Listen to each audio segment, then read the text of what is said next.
Yes. Do you know if there's any announcements? Do you know if there's any announcements? Oh, it is working. It's working. Great. Sorry for all the chaos. No, it's okay. Susie, where'd she go? She went away. Okay. Susie.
Good morning.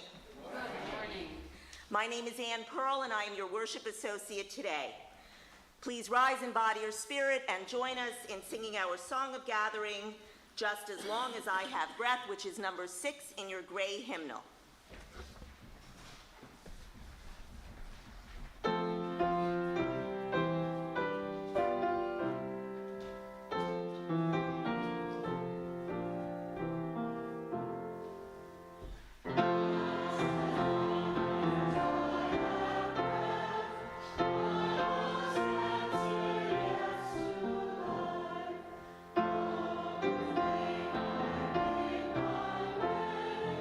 Still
Welcome.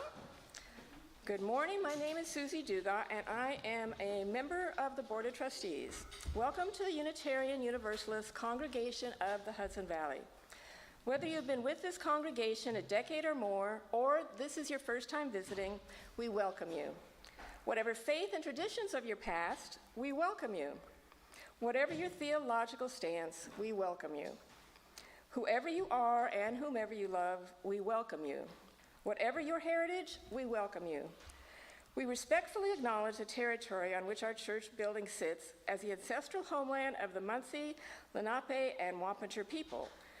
And I have two small announcements. One is the pictures that are on the wall. If they're yours, they get to go home.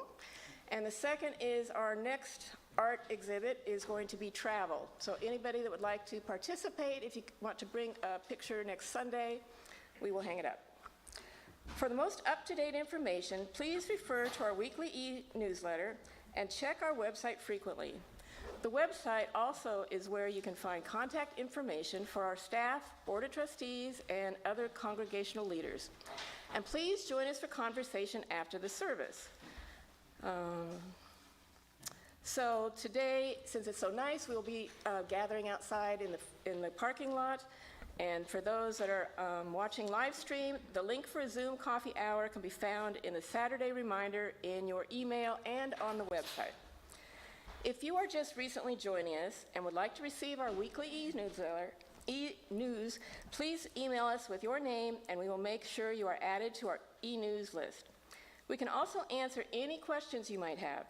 Email us at uucroton@gmail.com or fill out the yellow card in the back of the pews and drop it in the collection plate.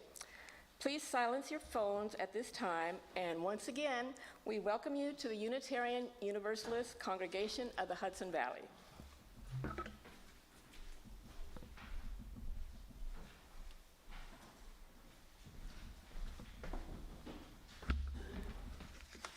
So before I introduce today's guest preacher, I want to take a moment to welcome our friends from FUSW, the First Unitarian Society of Westchester, here in the sanctuary, as well as watching us online. Our guest preacher today is Benjamin Van Dyne. He is a PhD student in theology at Fordham University, where his work focuses on white and Christian supremacy and social solidarity in the face of violence and suffering.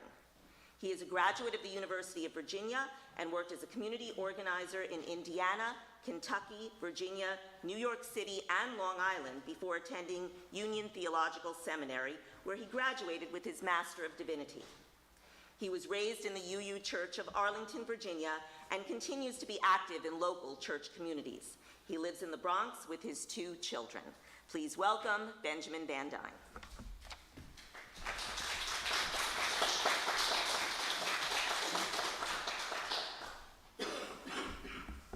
Our invocation this morning are words of William F. Schultz. Come into this place of peace, and let its silence heal your spirit. Come into this place of memory, and let its history warm your soul. Come into this place of prophecy and power, and let its vision change your heart. Now I'll ask Anne to lead us in our chalice lighting words.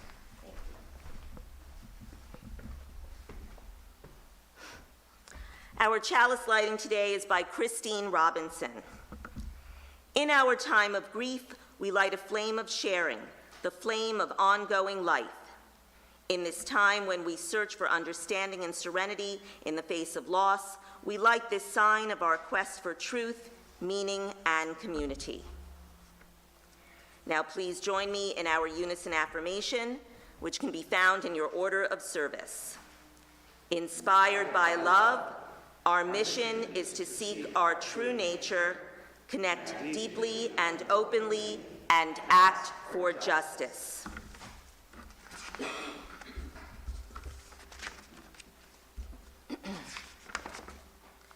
Let us now bear witness to the joys and sorrows experienced in our community.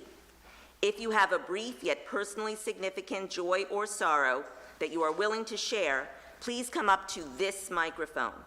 Please speak directly into the mic so that everyone, including all the people watching at home, can hear you. If you would prefer to have only a candle lit without speaking, please just stand and I will light one for you.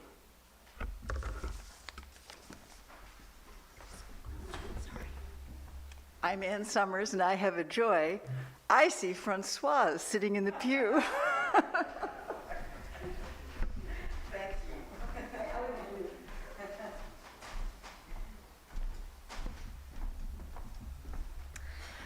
I'm Tina. I have joy and sorrow. Joy, my 19-year-old daughter is right now heading into Manhattan to be part of the Pride Parade.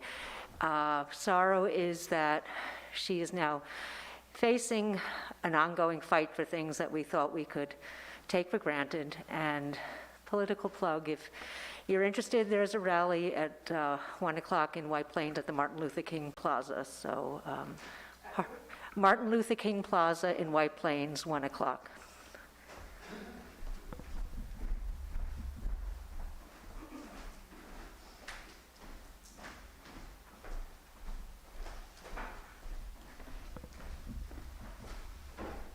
I'm Ginny Stillman, and I have a joy and a sorrow. The joy is that both of my boys will be coming into the New York area this week, so I'll have a chance to see the one from Virginia and those grandchildren, and one from Montana and those grandchildren as well. So that's a big joy and excitement for me. And the sorrow is the overturning of Roe, and I think this is just the most devastating thing that's happened to women's rights 50, 60 years, and I plan to continue to fight the battle. 1 o'clock today in White Plains at the Courthouse Plaza.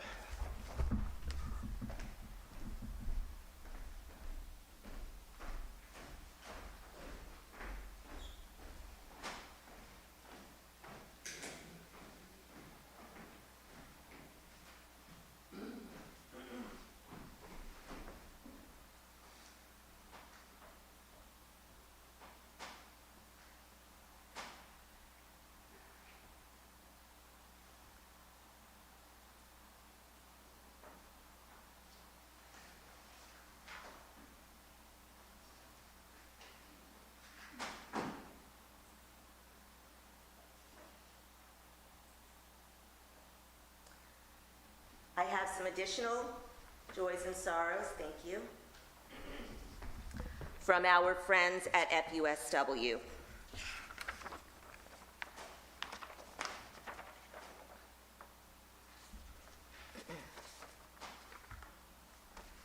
From Susan Greenberg. Please light a candle of optimism for FUSW and STEP Education that our application for a special permit to have a daycare center on our property at 25 Old Jackson will be approved at a special meeting at the Greenberg Town Board this Tuesday evening. Our application was on the agenda for their meeting this past Wednesday. Several from our board and from the Board of STEP Education were present to support our application and answer questions. With this approval, we will be able to move forward with the sale of our property. From Tilda Virgilio Clark. She has several joys and a couple of sorrows. The first joy is for the emails that were shared from FUSW members who decided to tell me how they are grateful for my presence in their lives. The second is for FUSW Writing Group. They help keep my spirit flame lit at a time when the pilot light is lower than usual. The third joy is for her GYN oncologist, Dr. Ginger Gardner at Memorial Sloan Kettering, for assisting her above and beyond her parameters in her post-chemo difficulties. Trust is a difficult crack to fix once broken. She has restored her faith in the team to operate July 18th. Sorrow. may not be able to visit with my grandkids prior to surgery because COVID has hit their home and is making the rounds. The isolation combined with illness is a difficult nut to crack. Being with those we love is so important most times, but especially now. And finally, a sorrow for recent current events that are stirring emotions and opening up unhealed wounds of our society. The split in our culture is ever visible and worrisome. This may need a big candle. And yeah, perfect. It's going to be two more.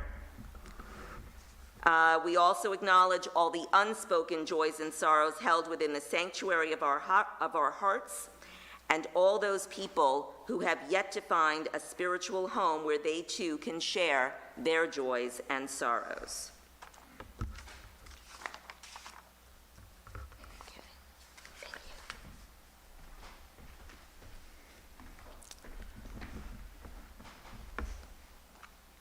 The words to guide our meditation and prayer this morning are words of Tagore. But before I begin them, I would invite you, if you would like, to close your eyes, to find a stable place of sitting. If you've fallen slumped in one direction or another, maybe it's time to adjust.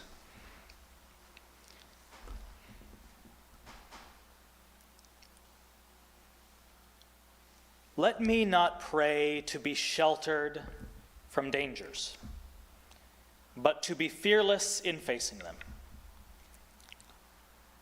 Let me not beg for the stilling of my pain, but for the heart to conquer it. Let me not look for allies in life's battlefield, but first to my own strength. Let me not crave in anxious fear to be saved, but for the hope to win my freedom. Grant me that I may not be a coward, feeling your mercy in my success alone, but to find the grasp of your hand in my failure.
Our reading today is from the diary of Audrey Lord.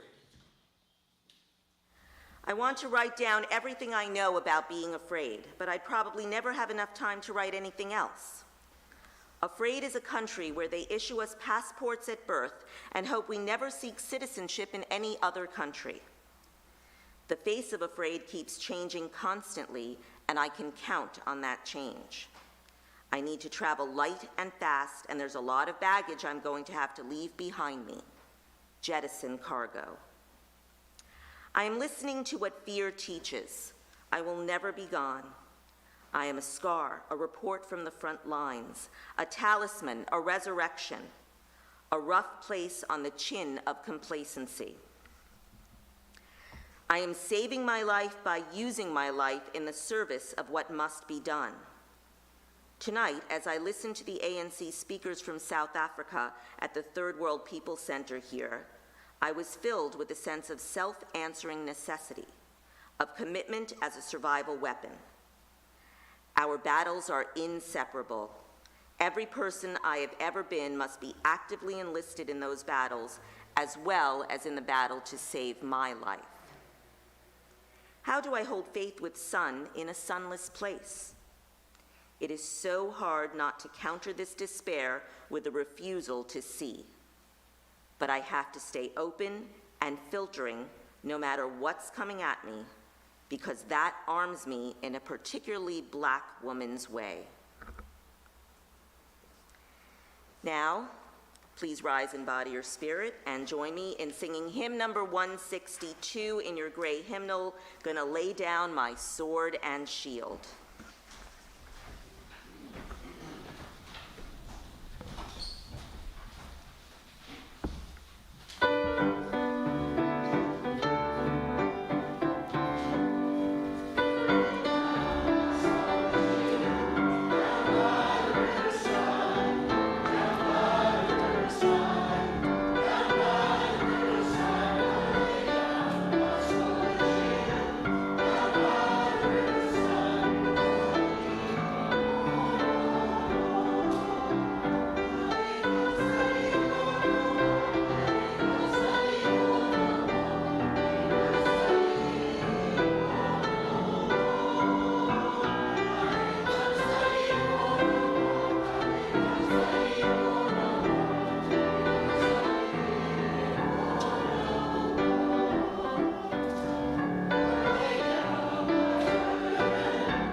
Well, good morning. It is very, very good to be with you. The overturning of Roe v. Wade this week, and even more concretely, the immediate shuttering of clinics and cancellation of abortion appointments in dozens of states, makes this one of those weeks when it seems like there is only one possible thing to talk about, regardless of what was planned, and despite the debilitating knowledge that nothing can be said from here or heard from there that will do what needs to be done. But it does form the context for our conversations this morning. And so, before doing anything else, I think it is worth starting by saying this directly. There is no vision of freedom or flourishing, none, that is possible in a world where abortion is banned. I don't know, I make no claims about, nor frankly do I much care about the metaphysics of life or when it begins. But I do know that if the state is close enough to keep track of something so intimate as pregnancy, that no matter where we may individually rank our causes, our fights, our activism, then no form of self-determination is possible. There is no labor organizing, no racial justice protest, no religious advocacy if something so precious can be handed down or taken away from above. It is a single garment of destiny. And so if the question now is what to do,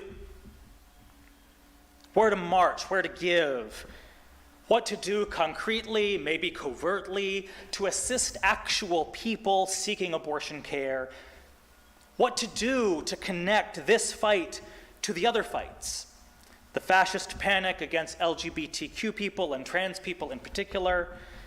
If the question is what to do, then it is sensible, serendipitous, or spirit-led that at some point weeks ago I thought, let's talk about courage. When I was here, I think, not the last time, but the time before, it was the last Sunday before quarantine. And I went straight from here with my children to where my parents live in Virginia. And we spent the next 3 weeks watching the same 4 YouTube videos over and over and over again. And the one that was familiar to me from my childhood was the song Gaston from Beauty and the Beast. And so when I think of courage and how we see it portrayed, that is the image that instinctively comes to mind, burly Gaston. And the scene, the song they keep watching, is one where Gaston, muscular and manly, is sulking in a pub after being rejected by Belle, the beauty that will go on to fall in love with a beast. Gaston is the portrait of manhood, a hunter, a drinker, a carouser, a competitor. And his fellows in the pub sing a song to restore his spirits, where they narrate all the great things about the kind of man he is. Now, I'm not going to sing you the words because the world is bad enough, but I am going to read them to you like a poem. No one's slick as Gaston. No one's quick as Gaston. No one's neck is incredibly thick as Gaston's. There's no man in town half as manly, perfect, a pure paragon. You can ask any Tom, Dick, or Stanley, and they'll tell you whose team they'd prefer to be on. Now that is an image of courage. Burliness, masculinity. And there is something recognizable in Gaston's kind of courage, in how we talk about it. Of all the virtues, courage is perhaps the one that is most particularly associated with men.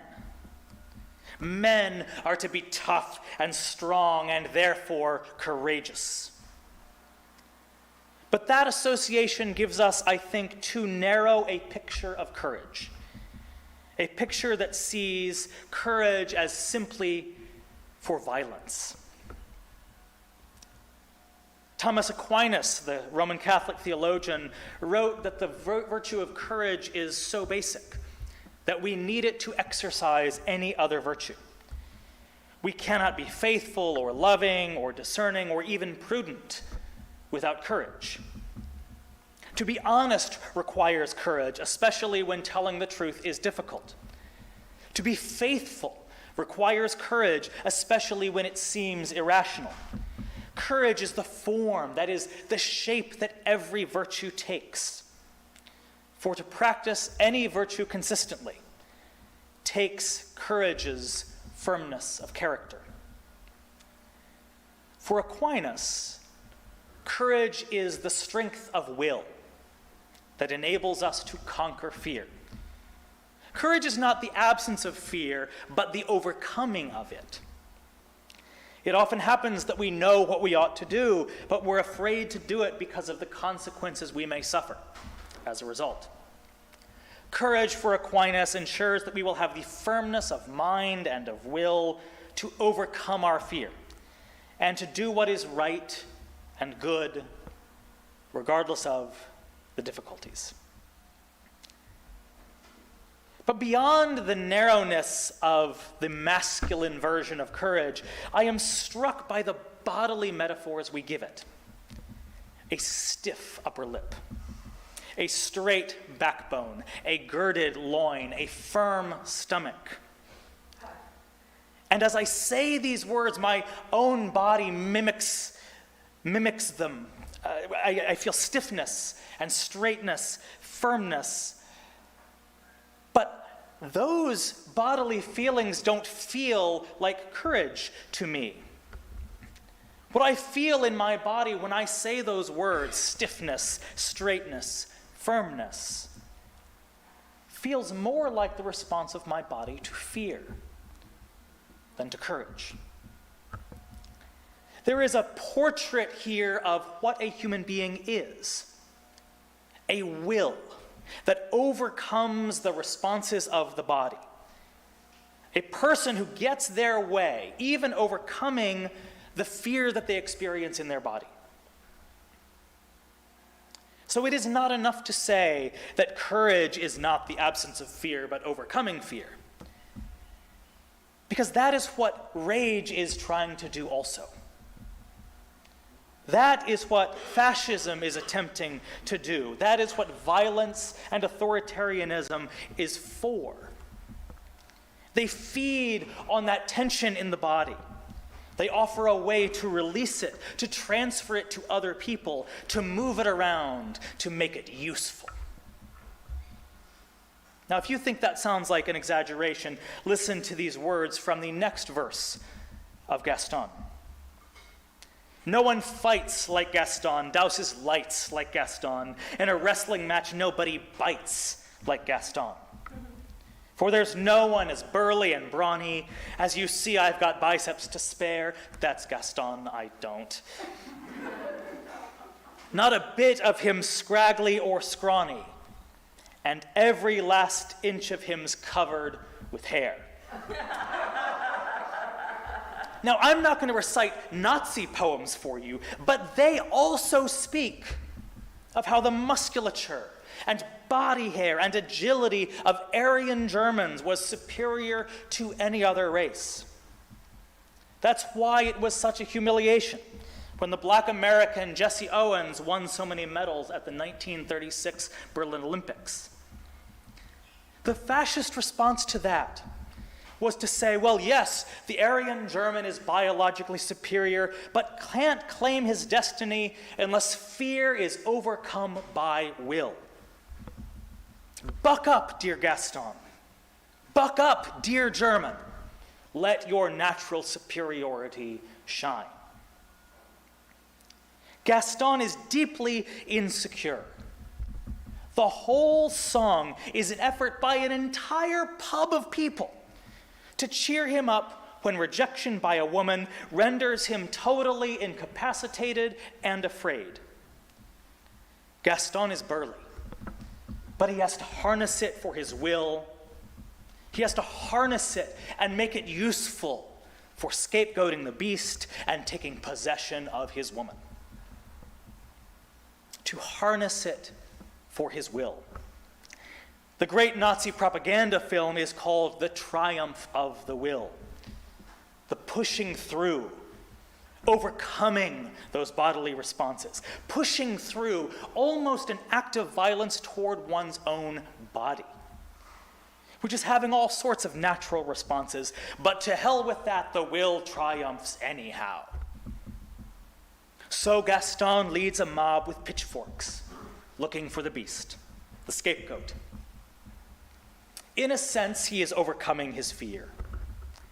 He is being courageous, in a sense. But I don't think it's the kind of courage we ought to try to emulate. That is why we think we need prisons and why we think we need guns in our homes, in our communities, abroad, but in our name. Every kind of violence we deplore could also take the name of overcoming fear, could take the name of courage, but would not live up to the values that this and other Unitarian Universalist communities claim: interdependence, democratic process, respect for everyone's inherent worth and dignity. I think we need to say a little more about how courage works with fear, what the relationship is between the two. So I think we need alternative portraits of courage. And one place I turn to are the diaries of the great poet, essayist, feminist, and civil rights champion Audre Lorde. Words from her diary that we heard read just now.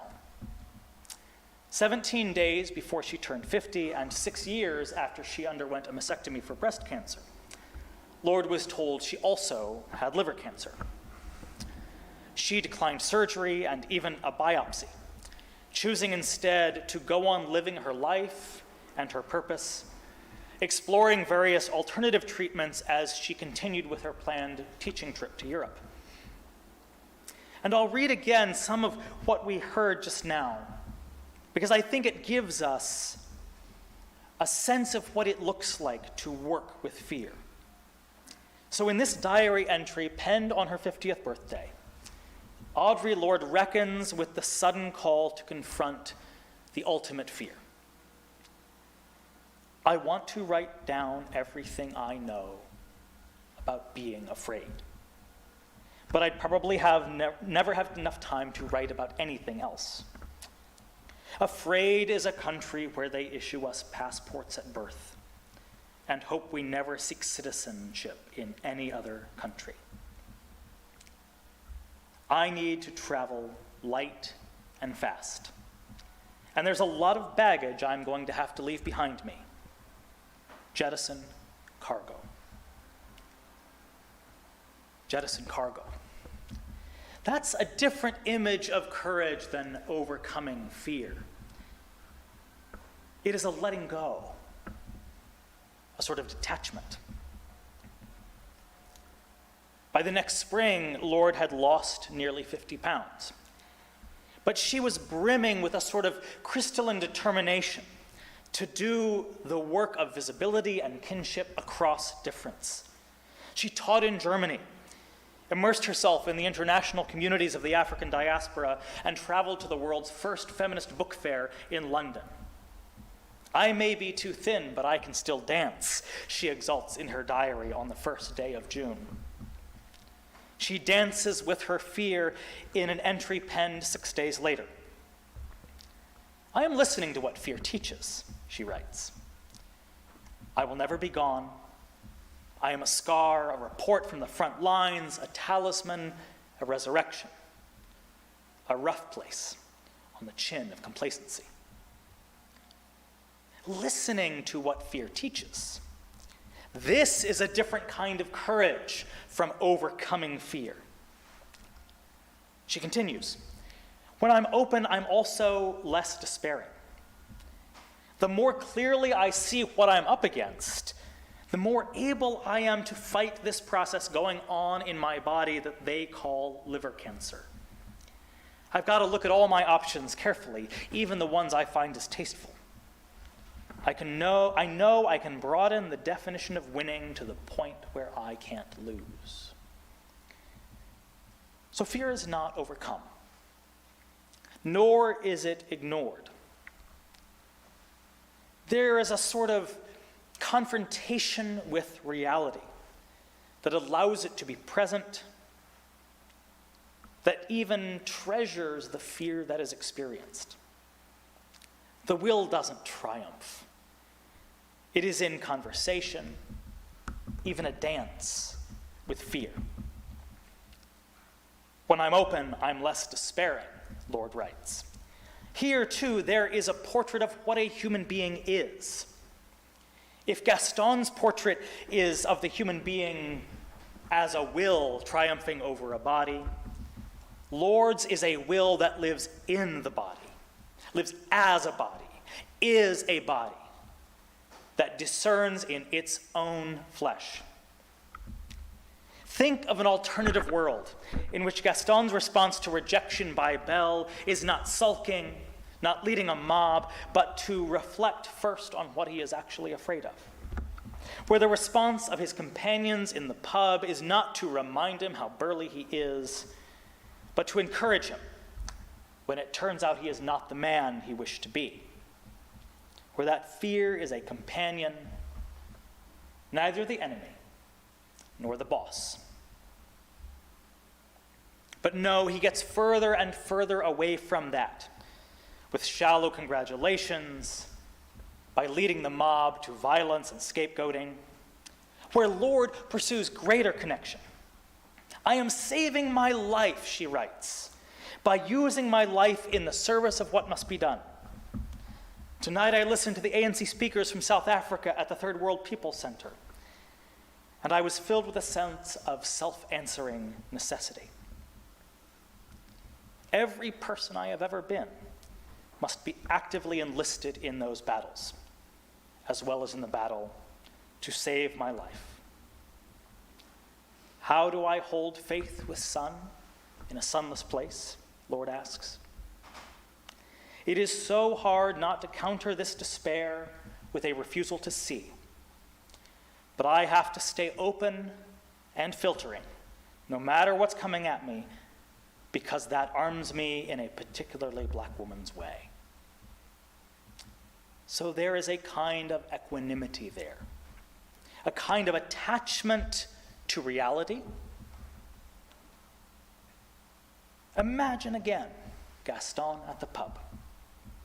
Imagine the courage that dances with fear and puts it to good use and uses it for change. That's the kind of courage I think we need if we're going to battle not only the immediate danger of authoritarianism among us, but the underlying fears that make it possible.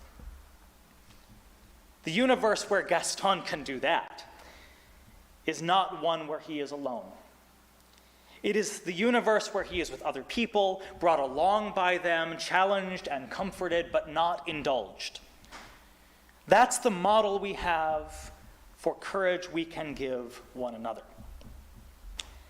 And when I think of what is required in a world where bodily self-determination is under attack, in the world of abortion bans and transphobic panic and doubling down, double down on policing and imprisonment as the only possible solution to any problem, what is required, I think, is a sort of agility, a looseness, a limberness of body and spirit to work in whatever circumstances we might face.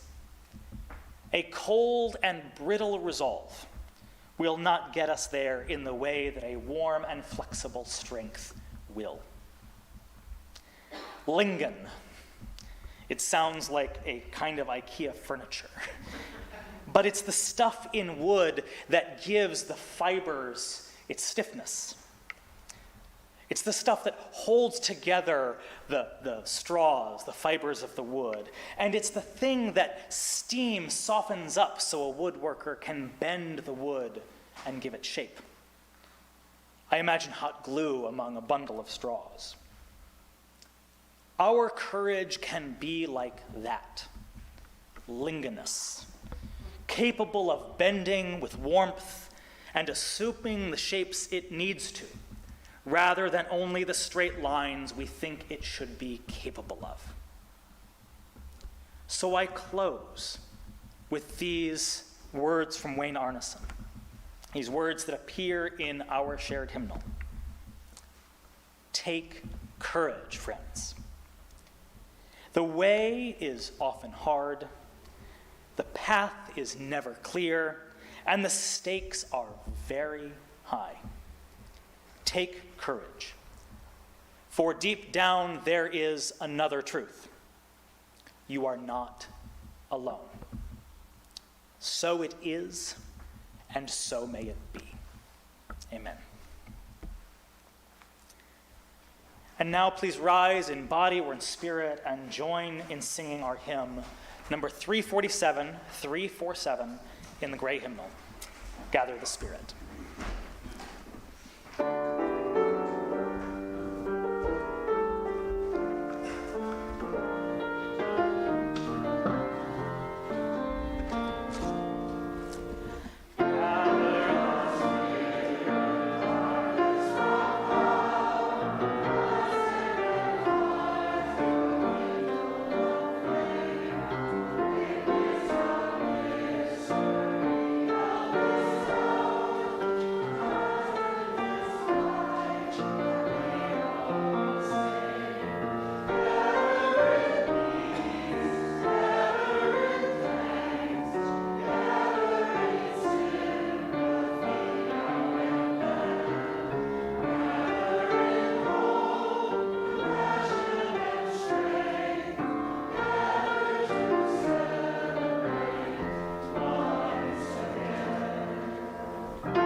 Each week, we make an offering from the bounty that we are blessed to enjoy.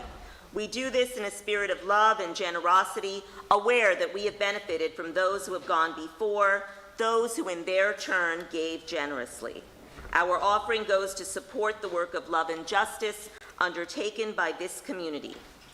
Today's offering will also be shared with Neighbors Link.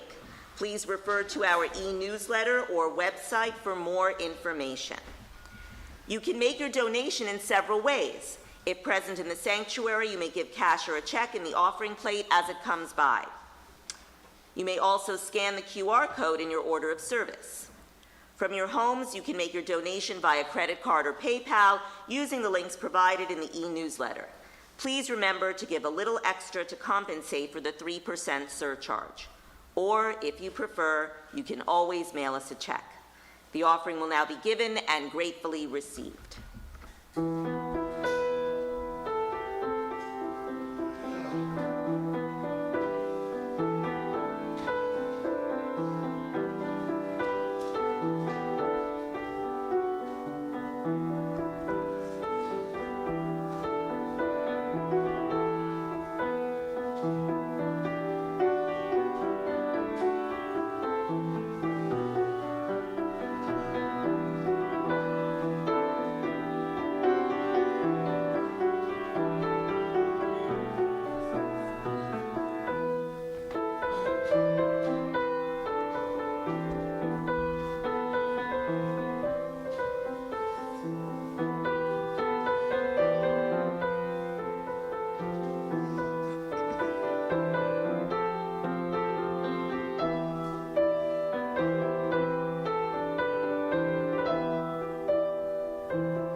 Please join me now in the dedication of the offering. The words are in your order of service. May these gifts and the work of our hands and hearts give power to all we stand for as a community of faith. Please join me again in extinguishing the chalice. The words are also found in your order of service. We extinguish this flame, but not the light of truth, the warmth of community, or the fire of commitment. These we carry in our hearts until we are together again. My friends, limber up. Go in agility, grace, and courage until we meet again. Go in peace. If you care to sing the postlude, it's in the teal hymnal number 1014, Answering the Call of Love.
Hi, good morning.